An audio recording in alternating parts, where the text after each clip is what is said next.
Step by step we'll show the way. DIY and technology today. Welcome sa Erickson Barrozo Official. Dito, gagawin nating learning made easy ang Arduino. Kung beginner ka, perfect ito para sa iyo dahil step by step nating pag-aaralan kung paano gumamit ng Arduino Uno.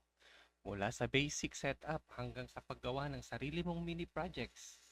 Sa series na ito, meron tayong 10 lesson na magtuturo sa iyo ng wiring, sensor, motors, LCD, display, at marami pang iba.